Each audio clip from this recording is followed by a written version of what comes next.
আসসালামু আলাইকুম। Advanced learning academy math and ইংলিশের পক্ষ থেকে তোমাদের সবাইকে জানাই অনেক অনেক শুভেচ্ছা ও অভিনন্দন। সুপ্রিয় অষ্টম শ্রেণীর শিক্ষার্থীরা, আজ সমাধান করব তোমাদের গণিত বইয়ের অনুশীলনী 7 অর্থাৎ সেট। এই অনুশীলনীর আজকে আমরা সমাধান করব অঙ্ক নং 8। দেখো, এটা দেওয়া আছে তোমাদের 2026 সালের গণিত বইয়ের পৃষ্ঠা 124-এ। দেখো, দেওয়া আছে অঙ্ক নং 8 সংক্ষিপ্ত উত্তর প্রশ্ন। তো এখানে 8-এর মোট 3টা অঙ্ক আছে, না 4টা অঙ্ক আছে, ক থেকে ঘ পর্যন্ত। আজকে আমরা এই 4টা অঙ্কই সমাধান করব। আমাদের দেখো 8-এর ক নং প্রশ্নে দেওয়া আছে এ ইকুয়াল এক্স এলিমেন্ট এন, যেটা এই যে ইয়ের মতো দেখা যায়, এটাকে আমরা এলিমেন্ট পড়ব। এলিমেন্ট এন, এটাকে আমরা সাজ দ্যাট বা যেন পড়তে পারি, যে এইভাবে পড়ব x element N such that x জোড় সংখ্যা 1 less than or equal x less than or equal 6 হলে এর প্রকৃত উপসেটগুলো লেখো। তো এখানে এক্স হবে জোড় সংখ্যা, এক্স হবে কি ন্যাচারাল নাম্বার এর অন্তর্গত বা অন্তর্ভুক্ত। এখানে এন দ্বারা স্বাভাবিক সংখ্যাকে বোঝানো হয়েছে। তো শূন্যর চেয়ে বড় যে সংখ্যাগুলো আছে ধনাত্মক, সেগুলো হলো স্বাভাবিক সংখ্যা। তো স্বাভাবিক সংখ্যার অন্তর্ভুক্ত হবে এই এক্স এর মানগুলো। তো আমরা আর সেগুলো হবে অবশ্যই জোড় সংখ্যা নেব আমরা। আর এখানে একটা শর্ত হলো যে এই এক্স এর মানগুলা যেগুলো আমরা জোড় সংখ্যা নেব সেগুলো যেন অবশ্যই 1-এর সমান হয় অথবা 1-এর চেয়ে বড় হয়। তো 1-এর চেয়ে বড় হবে কে? এক্স। অর্থাৎ এক্সের জন্য আমরা যে মানগুলো নিব স্বাভাবিক সংখ্যা থেকে, সেগুলো হবে 1 থেকে বড় অথবা 1-এর সমান। আবার 6-এর সমান বা 6 থেকে ছোট। অর্থাৎ মোট কথা হলো আমরা 1 থেকে 6-এর ভিতরে যে জোড় সংখ্যাগুলো আছে আমরা সেগুলো নিব। তোমরা এটা কিন্তু জানবে যে এই চিহ্নটা যেদিকে আছে, এই অ্যারো মাথাটা, ধারালো মাথাটা, এটার অর্থ হলো এর সামনে যে আছে সে হলো ছোট। এখানে 1 হলো ছোট আর এক্স হলো বড়। আর নিচে যে সমান এই একটা দাগ দেওয়া আছে, আমরা তো সমানের ক্ষেত্রে 2টা দাগ ব্যবহার করি, এই এক দাগ দ্বারা এখানে সমান বোঝানো হয়েছে। তো এর প্রকৃত উপসেটগুলো লেখো। কার প্রকৃত উপসেটগুলো লেখো? এর এর বলতে দেখো এই সেকেন্ড ব্র্যাকেট থেকে শুরু করে এই সেকেন্ড ব্র্যাকেটের আগ পর্যন্ত কে আছে? এ আছে। আমাদেরকে বলছে এর প্রকৃত উপসেটগুলো লেখো। তো এখন আমরা 8-এর ক নং প্রশ্ন সমাধান করব। এখন আমরা 8-এর ক নং প্রশ্নের সমাধান করব। তো 8-এর ক নং প্রশ্ন সমাধান করার জন্য সর্বপ্রথমে আমরা দেওয়া আছে এই কথাটা লিখে আমরা এ থেকে শুরু করে আমরা এই সেকেন্ড ব্র্যাকেট পর্যন্ত আমরা উঠাবো। তো এখন আমরা একটা কথা শুধু লিখব যে 1 থেকে 6-এর মধ্যে জোড় সংখ্যাগুলো হলো। তো এটা কিন্তু অবশ্যই আমরা ইংরেজি দিয়ে লিখব যে 1 থেকে 6-এর মধ্যে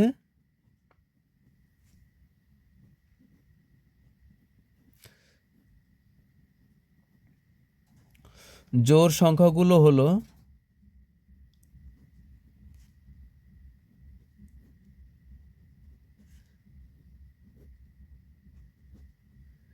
কত হবে? আমরা জানি একের পর হলো জোড় সংখ্যা 2, এরপর 3 বাদ হলো 4, এরপর হলো 6। তো এখানে কিন্তু আমরা এই সেকেন্ড ব্র্যাকেট কিন্তু এখানে দেব না। তো এটা আপাতত শেষ। এখন সুতরাং তাহলে এ সেট সমান কি হবে? তো সুতরাং এ সমান, আমরা কিন্তু এ সেটের উপাদান পেয়ে গেলাম। সুতরাং এ সমান হবে 2, 4, 6।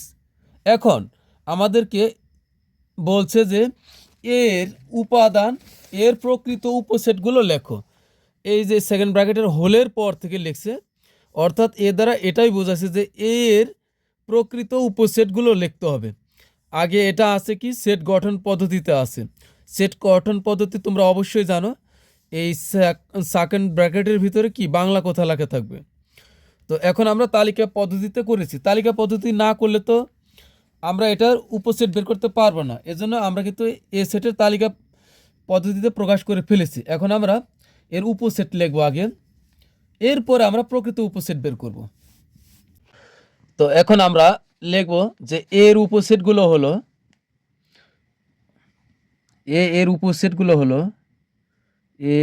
এর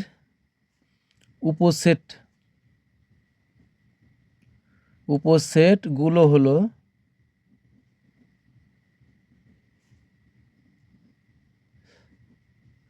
হ্যাঁ, উপসেট কিভাবে হবে এটা কিন্তু আমরা জানি। উপসেটগুলো কিভাবে হবে, তো এই যে এ সেটের প্রথমে যে উপাদানগুলো আছে এই উপাদানগুলো নিয়েই এর একটা উপসেট হবে, অর্থাৎ এ সেট নিজেই একটা উপসেট হবে। তো আমি নিচে লিখলাম উপসেটগুলো কি কি হবে, 2 4 6 এরা নিজে একটা উপসেট। এরপরে আমরা এই 2 এর সাথে 4 নিব একবার, তো 2 এর সাথে এখানে 2 এর সাথে 4 নিব একবার, 2, 4। এরপরে 2 এর সাথে 6 একবার নিব, 2, 6। তো 2 এর সাথে 4 গেল, 2 এর সাথে 6 গেল, এবার 4 আর 6 হবে একটা, তো 4, 6। তো সবার সাথে কিন্তু সবার হয়ে গেল। তো এখন এরা আবার ব্যক্তিগতভাবে একটা একটা নিজেরাই একটা একটা করে উপসেট হবে। তো এখানে উপসেট হবে 2 একটা উপসেট হবে, 4 একটা উপসেট হবে, আর 6 একটা উপসেট হবে। এরপরে সব সেটের একটা উপসেট হলো ফাঁকা, তো আমরা এই ফাঁকা দিব, এটা একটা উপসেট হবে। তো কয়টা হলো, মোট কিন্তু 8টা হতে হবে, 1 2 3 4 5 6 7 8। তো এখানে তোমরা একটা জিনিস মনে রাখবে, কয়টা উপসেট হবে। এখানে তো 3টা উপাদান আছে, ধরো 4টা থাকলো তখন কয়টা হবে তুমি নিশ্চিত হবে কিভাবে। তো এটা হলো যে এটার সূত্র হলো কি 2 টু দি পাওয়ার n, অর্থাৎ 2 সবসময় তোমার থাকবেই, আর nটা হবে তোমার উপাদান সংখ্যা। দেখো যে এখানে উপাদান আছে কয়টা, প্রধান যে সেটটা আছে এর উপাদান হলো 3টা, 1 2 3টা উপাদান। তা আমরা উপরে পাওয়ার 3 দিব, তাহলে এখানে 2 এর উপরে 3 মানে এখানে 2 আছে 3টা। তা আমরা 3টা 2 পাশাপাশি লিখে যদি গুণ করি তাহলে হবে 2 দুগুণে 4 4 দুগুণে 8, অর্থাৎ তোমার উপাদান যদি হয় 3টা তাহলে হবে তোমার উপসেট হবে হলো 8টা। যদি উপাদান 3টা হয় তাহলে তোমার উপসেট হবে 8টা। আবার তোমার যদি উপাদান আরো বেশি হয় তাহলে n এর জায়গাতে ধরো 2 এ 2ই থাকবে, n যদি n অর্থ উপাদান, উপাদান যদি 4টা হয় তাহলে সেক্ষেত্রে কিন্তু তোমার এখানে যে 2 গুণন 2 গুণন 2 গুণন 2, 4টা 2 গুণ করতে হবে, 2 দুগুণ 4 4 দুগুণ 8 8 দুগুণ 16 হবে, সেক্ষেত্রে কিন্তু তোমার 16 হবে। তো এখন এটা কিন্তু আমাদের উপসেট হইল। এখন এখানে কিন্তু বলছে আমাদেরকে যে প্রকৃত উপসেট। তো প্রকৃত উপসেট কি, প্রকৃত উপসেট হলো তোমার উপসেটের যে তালিকাটা আছে এই তালিকা থেকে তুমি যখন এই যে এ সেটটা তো হচ্ছে মূল সেট, এটা এ সেট নিজেকে যদি এখান থেকে বাদ দিয়ে দাও তাহলে যে সেটটা থাকবে ওটাই হলো প্রকৃত সেট। তো আমরা লিখব সুতরাং এ এর প্রকৃত সেট গুলো হলো এর প্রকৃত উপসেট, সরি, এর প্রকৃত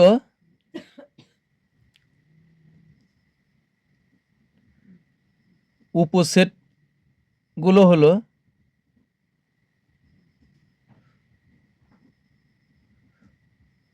তাহলে শুধুমাত্র এই এর এটা বাদ যাবে মূলটা, আর বাদ বাকিগুলো থাকবে। তো এখানে থাকবে হলো, এখানে কি আসবে, তো এখানেই লিখলাম 2, 4, এরপরে হলো 2, 6, এরপরে 4, 6, 2, তারপরে 4 নিজে একটা, না কমা হবে না, এরপরে 6 একটা হবে, নিচেই লিখলাম, এরপরে এই ফাঁকা একটা হবে। তাহলে কয়টা থাকবে, 7টা থাকবে। এখন 1 2 3 4 5 6 7টা, 2 4 2 6 4 6 2 4 6 ফাঁকা। তো এটাই হলো এর প্রকৃত উপসেট। তো এটাই কিন্তু আমাদের অ্যান্সার। তো এরপর আমরা সমাধান করব হলো খ নং প্রশ্নের। এবার আমরা সমাধান করব হলো খ নং প্রশ্নের। খ নং প্রশ্নে দেওয়া আছে ইউনিভার্সাল অর্থাৎ সার্বিক সেটের মান দেওয়া আছে 1 2 3 4 5 6 এবং বি সমান হলো 2 4 6 হলে বি কমপ্লিমেন্ট নির্ণয় করো। তো এখন আমরা এই খ নং প্রশ্ন সমাধান করার জন্য সর্বপ্রথমে আমরা আগে লিখব যে দেওয়া আছে এই ইউনিভার্সাল সমান অথবা এটা সার্বিক সেট সমান যা আছে আমরা তাই লিখব এবং লিখব হলো বি সমান যা দেওয়া আছে 2 4 6 এটা আমরা আগে লিখব। এরপরে আমরা সুতরাং দিয়ে বি কমপ্লিমেন্ট লিখে আমরা সহজেই বের করে ফেলব। তো খ নং প্রশ্ন সমাধানের জন্য আমরা আগে লিখলাম যে সার্বিক সেট যা দেওয়া আছে আমরা তাই লিখব, এরপরে বি এর মান যা দেওয়া আছে আমরা তাই লিখলাম। তো এখন আমরা বি কমপ্লিমেন্ট নির্ণয় করব। তো বি কমপ্লিমেন্টটা কি এটা আগে আমাদের জানতে হবে। তো আচ্ছা আমি সুতরাং বি কমপ্লিমেন্ট আমরা বের করি। বি কমপ্লিমেন্ট, তো কমপ্লিমেন্ট মানে হলো এই সার্বিক সেট থেকে আমরা যার উপরে কমপ্লিমেন্ট থাকবে তাকে আমরা এই ইউনিভার্সাল থেকে বাদ দিয়ে দিব, অর্থাৎ অন্তর করে দিব। অন্তর মানে কি বিয়োগ। তো আমরা এটা দিব, এরপরে আমরা এই যে বাদ চিহ্ন দেব, এরপরে বি কে আমরা এখান থেকে বাদ করে দিব, বি এর মানগুলোকে আমরা এটা থেকে বিয়োগ করে দিব। তো এখানে আমাদের সার্বিক সেটের মান আছে কত 1 থেকে 5 পর্যন্ত 1 2 3 4 5 এবং হলো 6। তো এখন আমরা বাদ চিহ্ন দেব, বাদ চিহ্ন দেওয়ার পরে আমি প্রথমে এটার মান বসালাম, পরে বাদ, এরপর বি এর মান বসাবো 2 4 হলো 6। তো এই অন্তর চিহ্নের বাইরে যারা থাকবে ডান দিকে তাদেরকে আমরা এখান থেকে বাদ দিয়ে দিব। তো 2 4 6 এখান থেকে 2 4 6 বাদ, তাহলে এখানে থাকবে কি 1 3 আর থাকবে হলো কি 5। তো এটাই কিন্তু আমাদের অ্যান্সার। তো সুপ্রিয় শিক্ষার্থীরা আমরা কিন্তু খ নং প্রশ্ন সমাধান করে ফেললাম। এরপর আমরা সমাধান করব গ নং প্রশ্ন। তার পূর্বে তোমাদের কাছে রিকোয়েস্ট থাকবে তোমরা অবশ্যই আমার চ্যানেলটি সাবস্ক্রাইব করবে। এটা তোমাদের কাছে আমার অবশ্যই রিকোয়েস্ট থাকবে যে তোমরা আমার চ্যানেলটা সাবস্ক্রাইব করবে আর শেয়ার করবে। আর যারা ইতিমধ্যে সাবস্ক্রাইব করেছে তাদেরকে আমি জানাই অন্তর থেকে অসংখ্য ধন্যবাদ। তো এরপর আমরা সমাধান করবো হলো গ নং প্রশ্নের। আমাদের গ নং প্রশ্নে দেখো কি দেওয়া আছে আমরা আগে দেখি। গ নং প্রশ্নে দেওয়া আছে যে বি সমান এক্স এলিমেন্ট এন। এলিমেন্ট মানে কি উপাদান, অর্থাৎ এক্স এর মানগুলো হবে স্বাভাবিক সংখ্যার উপাদান, ন্যাচারাল নাম্বারস, যাকে আমরা এন প্রতীক দ্বারা প্রকাশ করি। এর উপাদান হবে কি এক্স, অর্থাৎ ন্যাচারাল নাম্বার কোনগুলো 1 2 3 4 ডট ডট ডট ডট যা আছে কোনো শেষ নাই, অসীম। ধনাত্মক যেগুলো আছে শূন্যের চেয়ে বড় সেগুলো হলো ন্যাচারাল নাম্বার। আমরা এক্সের জন্য এই স্বাভাবিক সংখ্যা থেকে আমরা কিছু মান নিব, আর সে মানগুলো হবে কি 24 এর মৌলিক গুণনীয়ক। এখন গুণনীয়ক কি? আচ্ছা, গুণনীয়ককে তালিকা পদ্ধতিতে প্রকাশ করো। তো আমি আবার পড়তেছি, বি সমান এক্স এলিমেন্ট এন এক্স 24 এর মৌলিক গুণনীয়ক, অর্থাৎ এক্স এর মানগুলো হবে স্বাভাবিক সংখ্যার এবং সেগুলো হবে মৌলিক গুণনীয়ক। তো মৌলিক গুণনীয়ক কি? যে সংখ্যাগুলোকে এক এবং ওই সংখ্যা ছাড়া আর অন্য কোনো সংখ্যা দিয়ে ভাগ করা যায়, ভাগ করলে শূন্য হয় না, ওই সকল সংখ্যাগুলো হলো কি মৌলিক সংখ্যা। আর আমরা 24কে ভাঙতে গিয়ে যে সংখ্যাগুলো পাবো তার ভিতরে যেগুলো শুধুমাত্র মৌলিক সংখ্যা সেগুলোই হবে 24-এর মৌলিক গুণনীয়ক। তো এখন আমরা গ নং প্রশ্নের সমাধান করব। তো এখন আমরা সমাধান করব হলো গ নং প্রশ্নের।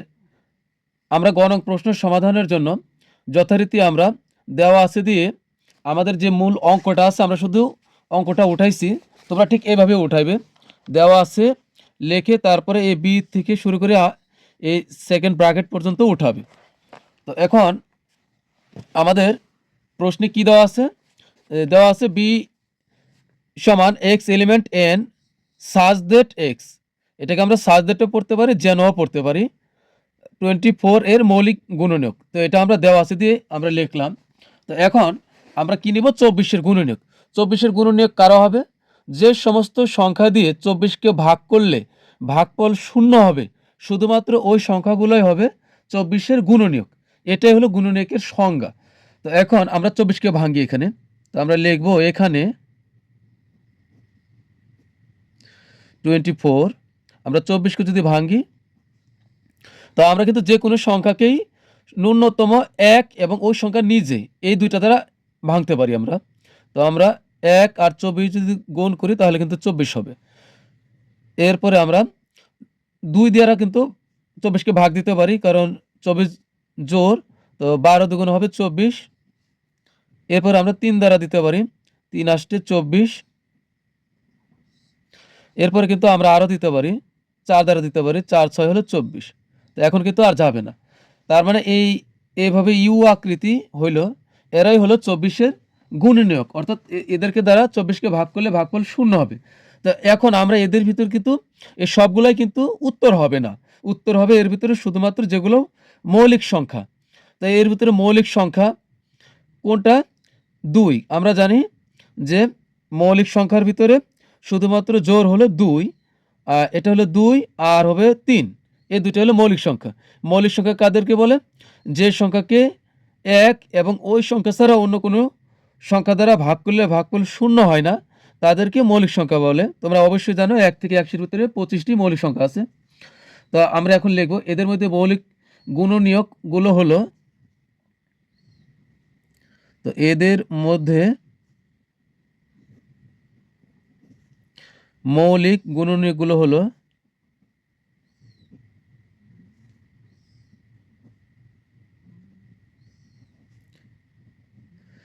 মৌলিক গুণনীয়কগুলো হলো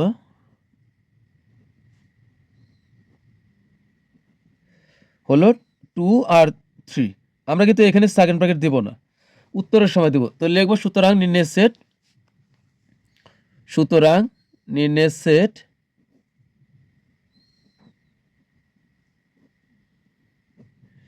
সুতরাং নির্ণয়ের সেট b সমান 2, হলো 3, এরাই হলো মৌলিক গুণনীয়ক। তো এটাই আনসার। সুপ্রিয় শিক্ষার্থীরা, এখন আমরা সমাধান করব আজকের দিনের সর্বশেষ ঘ নং প্রশ্নের সমাধান করব। চলো দেখি ঘ নং প্রশ্নে কি আছে। ঘ নং প্রশ্নে দেওয়া আছে যে p সমান x such that x 6 এর গুণনীয়ক সমূহ এবং q সমান x such that x 8 এর গুণনীয়ক সমূহ হলে p ইউনিয়ন q নির্ণয় করো, বা p সংযোগ সেট q নির্ণয় করো। তো এখানেও কিন্তু আমরা একইভাবে 6 এর গুণনীয়ক সমূহ বের করব, মানে 6কে যে সকল সংখ্যা দ্বারা ভাগ করলে ভাগফল শূন্য হবে তাদেরকে, আর 8কেও ঠিক একইভাবে আমরা বের করব। এখন সমাধান করব হলো ঘ নং প্রশ্নের। তো ঘ নং প্রশ্ন আমরা কি লিখব? প্রথমে আমরা লিখব যে এখানে কিন্তু আমাদের দেওয়াই আছে যে p সমান হবে 6 এর গুণনীয়ক সমূহ, আর q সমান হবে 8 এর গুণনীয়ক সমূহ। তো আমরা বেশি বড় করব না, আমরা সংক্ষেপে করব। তো আমরা লিখব যে 6 এর গুণনীয়ক সমূহ, 6 এর গুণনীয়ক সমূহ 6 এর গুণনীয়ক সমূহ p সমান, এখন গুণনীয়ক 6 এর গুণনীয়ক কত হবে এটা আমি ভাঙলাম না। আমরা জানি যে কোনো সংখ্যাকে আমরা 1 দ্বারা ভাগ করতে পারি, তাহলে 1 হবে 6 এর একটা গুণনীয়ক। এরপরে 1 এর পরে 2 দ্বারা যদি ভাগ করি হবে কত? 3 দুগুণ 6, তার মানে 2 আর 3 দুইটাই। তো আমরা ছোট থেকে বড় সাজাই লিখব, তাহলে 2 আর 3 দুইটাই হবে। এরপরে কিন্তু ওই প্রত্যেকটা সংখ্যা নিজেই একটা গুণনীয়ক, তাহলে 6 নিজে একটা গুণনীয়ক হবে। তাহলে এটা কিন্তু হলো, আমি কিন্তু আলাদাভাবে আর ভাঙলাম না, কারণ একদম ছোট্ট সংখ্যা এটা। এরপরে হলো 8 এর গুণনীয়ক সমূহ, 8 এর গুণনীয়ক সমূহ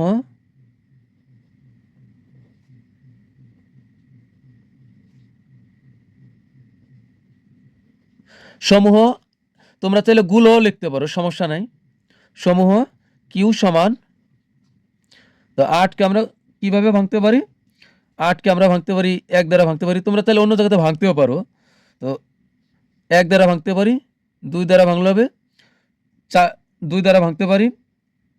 এরপর আমরা ভাঙতে পারি কি 4 দুগুণ 8, তাহলে 2ও হবে 4ও হবে, এরপর কিন্তু 8 নিজেও হবে। তো এখন কিন্তু আমরা সহজেই পি ইউনিয়ন কিউ বের করতে পারি। তো সুতরাং আমরা সব মান পেলাম। তো সুতরাং পি ইউনিয়ন, এটাকে সংযোগও বলতে পারো, পি ইউনিয়ন কিউ, এই যেটা ছোট ইউর মতো দেখতেছো, এটা কিন্তু এই সার্বিক যে বড় ইউ একটু আগে যেটা করলাম ওইটার এটা কিন্তু এক না, ঠিক আছে? আর এগুলো কিন্তু ইউও না। তো দেখো এখন এখানে এটা কিন্তু সংযোগ, আর যেটা বড় ইউ এর মতো দেখাইলাম একটু আগে ওইটা কিন্তু হলো সার্বিক সেট, ওইটা কিন্তু আলাদা। তো পি এর মান কি আছে 1 2 3 6, 1 2 3 6 এই ইউনিয়নের ইউনিয়ন। আর কিউ এর মান হবে কত 1 2 4 8।